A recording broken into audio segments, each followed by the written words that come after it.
that's my idea of the patriarchy, which is a system of male dominance of society. Yeah, but that's not my sense of the patriarchy. So what's yours? Well, in what sense is our society male-dominated?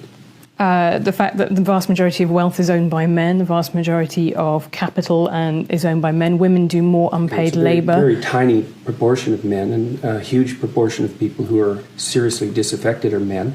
Most people in prison are men. Most people who are on the street are men. Most victims of violent crime are men. Most people who commit suicide are men. Most people who die in wars are men. People who do worse in school are men. It's like, where's the dominance here precisely?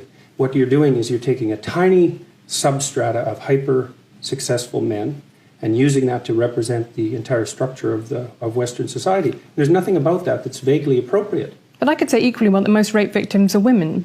Terrible things happen to people of both sexes. And you could say that with perfect utility, but that doesn't provide any evidence for the existence of a male-dominated patriarchy. Well, it just means that terrible things happen to both genders, which they certainly do. But there are almost no women who rape men, for example. So that is an asymmetry there in sexual violence.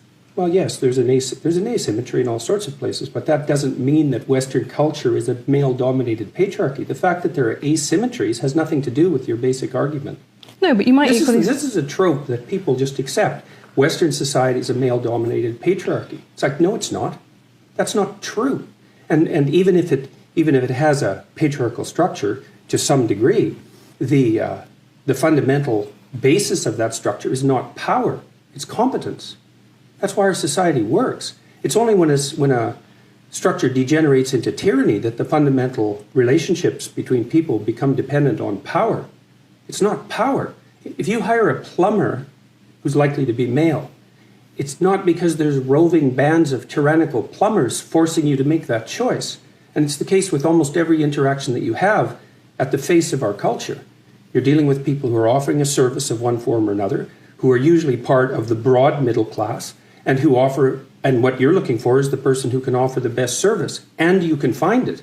It's not a consequence of being dominated by anything that's tyrannical.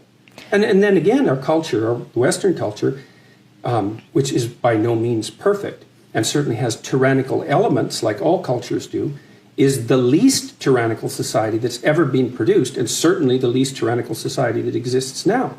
This whole patriarchy thing, I think you have no idea how pernicious and dangerous it is.